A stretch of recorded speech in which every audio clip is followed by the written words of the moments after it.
Hello friends, मैं हूं गौरव और हाल ही में एक बहुत ही पॉपुलर बायोटेक्नोलॉजिस्ट हाशिम अल घायली ने मां की कोख के बाहर करीब 30,000 बच्चों को पैदा करने वाली अपनी एक revolutionary artificial womb technology EctoLife के कॉन्सेप्ट को काफी डिटेल के साथ पब्लिकली रिवील किया है। हाशिम के हिसाब से इस टेक्नोलॉजी से वो एक साथ 30,000 बच्चों को मां के कोख के बाहर ऐसे पॉड्स में जन्म देंगे और इतने ज्यादा फीटसेस एक साथ होने के बावजूद वो फैसिलिटी आपको पर्टिकुलरली अपने बच्चे की हेल्थ 24/7 ट्रैक करने की सुविधा देगी। प्लस रही बात अपने बच्चों को महसूस करने की, तो डोंट वरी, मिस्टर अल घायली ने उसके बारे में भी सोच रखा है। ये टेक्नोलॉजी इस हिसाब से डिजाइंड है कि जब आपका बच्चा कुछ महीनों का हो जाएगा, आप लिटरली अपने घर बैठे बैठे उसका लात मारना तक महसूस कर पाओगे। इनफैक्ट अगर आपको उसे अपनी आवाज से रूबरू करवाना है तो आपको ऐसा भी ऑप्शन दिया जाएगा कि आप यहां से उसके लिए गाना गाओगे और वो उसके लिए वहां पर लाइव प्ले होगा। Unbelievable, right? लेकिन होल्ड ऑन, इसका सबसे शॉकिंग पार्ट ये है कि इस पूरे रेवोल्यूशनरी कॉन्सेप्ट की शुरुआत आयरॉनिकली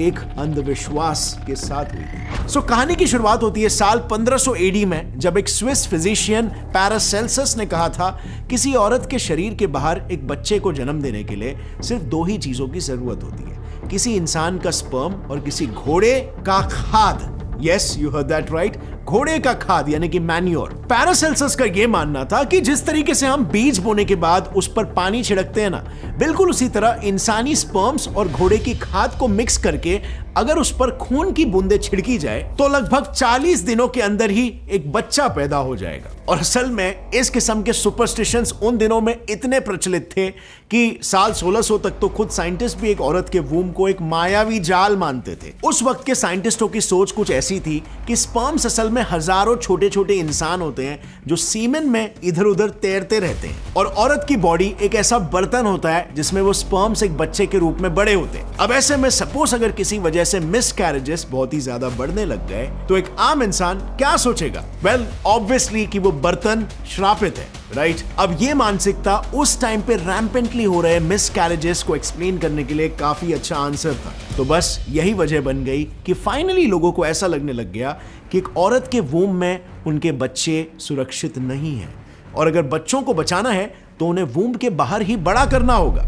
इन शॉर्ट, आप देख सकते हो कि उनकी सोच किस दिशा में जा रही थी। लेकिन फिर इसके कई साल बाद 1923 में एक ब्रिटिश बायोलॉजिस्ट JBS हैल्डेन ने अपनी साइंस नॉवेल डेल डेलूस पब्लिश की। इस नॉवेल में उन्होंने एक काल्पनिक कहानी रची थी कि डुपॉन्ट और श्वार्ट्ज नाम के दो काल्पनिक साइंटिस्ट्स एक 1951 के प्लेन एक्सीडेंट में मरी औरत के ओवरीज को अगले 20 साल तक एक न्यूट्रिशन मीडियम में जिंदा रखते हैं, और फिर वो हर महीने उन ओवरीज से निकले एग्स को किसी न किसी इंसानी स्पर्म से फर्टिलाइज करके उनसे आर्टिफिशियली बच्चे पैदा करने की कोशिश करते हैं। अब ये नॉवेल काफी इंटरेस्टिंग थी और कहा जाता है कि इस नॉवेल में लिटरली ये तक स्पेक्यूलेट किया गया था कि ड्यूपॉन्ट और श्वार्ट्ज इवेंचुअली अपने इन एक्टोजेनेटिक एक्सपेरिमेंट्स में ऑलमोस्ट 90% का सक्सेस रेट हासिल कर लेते हैं, जिसकी बदौलत साल 1968 आते आते फ्रांस वो पहला देश बन जाता है जो इस टेक्नोलॉजी से सालाना 60,000 बच्चे पैदा करने लग जाता है। अब अल्टीमेटली इस बुक में जो कुछ भी लिखा था वो थी तो एक कहानी, राइट, एक नॉवेल, बट JBS हैल्डेन को कहां पर यह पता था कि इस नॉवेल के ठीक 100 साल बाद एक्टो लाइफ टेक्नोलॉजी जन्म लेने वाली है जो बच्चों को बिल्कुल उसी तरीके से ग्रो करेगी आउटसाइड द वूम जैसे उन्होंने नॉवेल में प्रेडिक्ट किया था। पर यह टेक्नोलॉजी भी 100 साल बाद यूं चुटकियों में डेवलप नहीं हुई। असल में एक्टो लाइफ फैसिलिटी में बच्चों को जिस तरीके से ग्रो किया जाने वाला है वो साल 1996 में परफॉर्म्ड दुनिया के पहले सक्सेसफुल लेकिन काफी वियर्ड से एक्टोजेनेसिस एक्सपेरिमेंट पर आधारित है, जो एटलीस्ट 13 बकरियों की जान लेकर किया गया। इस एक्सपेरिमेंट में बेसिकली साइंटिस्टों ने बकरियों के 14 फीटसेस लिए थे और उन्हें उनकी मां के एमनियोटिक फ्लूइड में रखा था। ऐसा करने पर कहा जाता है कि कुछ ही हफ्तों में उन साइंटिस्टों ने एटलीस्ट एक बकरी को सक्सेसफुली डिलीवर कर लिया था। सो फिर क्या था? इसी प्रोसेस को मिस्टर हाशिम अल घायली ने इंसानों के लिए कॉन्सेप्चुलाइज करके एक्टो लाइफ फैसिलिटी दुनिया के सामने पेश की। उन्होंने सोचा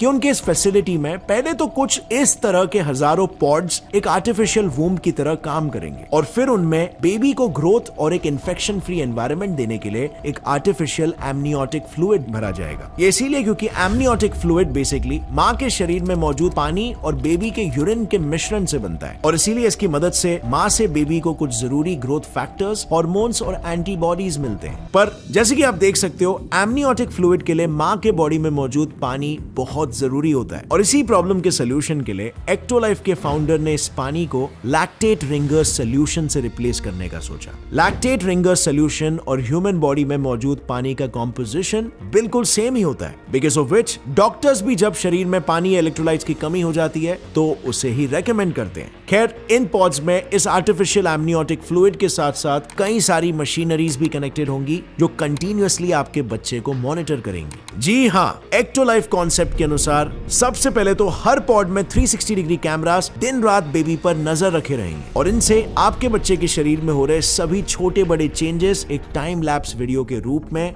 आपके स्मार्टफोन पर रेगुलरली मिलते रहेंगे। प्लस अगर सपोज आप चाहते हो कि 9 महीने बाद आपका बेबी तुरंत आपको पहचान ले, तो एक्टोलाइफ के हर एक इंडिविजुअल पॉड में कुछ सराउंड स्पीकर्स भी लगे होंगे जिनके जरिए आप अपने बेबी से अपनी खुद की आवाज के साथ साथ अपने फेवरेट सॉन्ग प्लेलिस्ट से भी उसे इंट्रोड्यूस करवा सकोगे। एंड लास्टली, रही बात बेबी के वाइटल साइंस को मॉनिटर करने की, तो उसके लिए बेबी और पॉड पर 3 तरह के सेंसर्स अटैच्ड होंगे। पहला, एक बायो इंपीडेंस सेंसर जो एक वीक करंट पास करके बेबी के शरीर में कितना पानी है और कितना मसल मास है उसे नापेगा। देन दूसरा, इलेक्ट्रोकार्डियोग्राम यानी ईसीजी जो बच्चे के हार्ट रेट का हिसाब रखेगा। एंड लास्टली, फोटोप्लेथिस्मोग्राफी जो किसी स्मार्ट वॉच की तरह बच्चे के शरीर का ऑक्सीजन लेवल नापेगा। अगर सब नॉर्मल निकला तो ठीक, लेकिन कुछ भी अगर गड़बड़ निकली तो फिर एक एआई कंट्रोल स्कैनर तुरंत बॉडी के डिफेक्ट्स और उसके पीछे की डीएनए गड़बड़ी इन दोनों को स्कैन कर लेगा। बेसिकली आइडिया ये है कि हर बच्चे को पॉड में रखने से पहले उस पॉड के एआई सिस्टम में उस बच्चे के पेरेंट्स और सारी जेनेटिक डिसऑर्डर्स इन सब का डीएनए डेटा लोड किया जाएगा। इसके बाद उस एआई का बेसिकली बस इतना काम है कि उस बच्चे के हर नए सेल का डीएनए कंटिन्यूअसली उसके पेरेंट्स के साथ उसे मैच करना है और जहां पर भी लगे कि यार ये तो नॉर्मल डीएनए सेगमेंट की जगह एक डिजीज कॉजिंग जीन रेप्लिकेट हो रहा है, वहां तुरंत अपने हेल्दी डीएनए के स्टॉक से एक एप्रोप्रिएट जीन उठाकर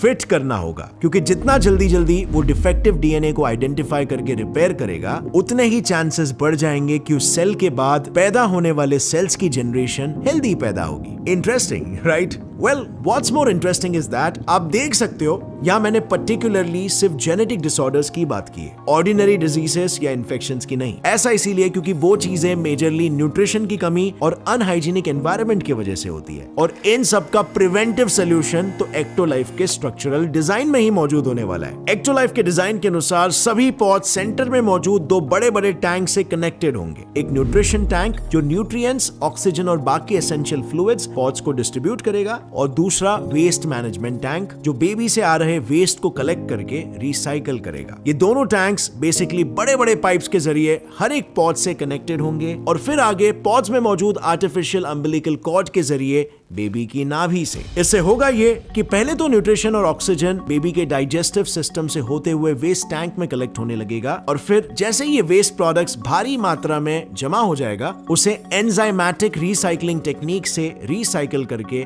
फिर से न्यूट्रिशन टैंक में डाला जाएगा। बेसिकली आइडिया ये है कि एक बैक्टीरिया का जीनस है बेसिलस, जिसके एटलीस्ट 5 अलग-अलग स्पीशीज एनारोबिकली प्रोटीज, एमिलेज और ऐसे कई अनगिनत एंजाइम सेक्रीट करके पहले तो यूरिन, फूड और फीसेस को बिना ऑक्सीजन के रिक्वायरमेंट के छोटे पार्टिकल्स में तोड़ेंगे और फिर उन पार्टिकल्स को खुद की ग्रोथ में इस्तेमाल करके पीछे सिर्फ साफ पानी और ऑक्सीजन छोड़ेंगे। यानी इनकी मदद से बेबी हर वक्त एक सेफ, सिक्योर एनवायरनमेंट में डेवलप होगा और डेवलपमेंट पूरा होते ही बस एक सिंपल बटन प्रेस से उसे बाहर निकाला जा सकेगा। Quite fascinating, right? Well, I would say not so much, क्योंकि बच्चा पैदा करना तो छोड़ो, साइंटिस्ट एनिमल टिश्यू कल्चर में महारत हासिल करने के बावजूद भी शरीर के बाहर अब तक एक फंक्शनल ऑर्गन तक नहीं बना पाए। देखो मेन प्रॉब्लम यह है कि अनलाइक प्लांट्स, एनिमल सेल्स में सिर्फ न्यूट्रिएंट्स देना काफी नहीं होता। उन न्यूट्रिएंट्स का प्रॉपर रेशियो भी बहुत मैटर करता है फॉर परफेक्ट डेवलपमेंट, और यही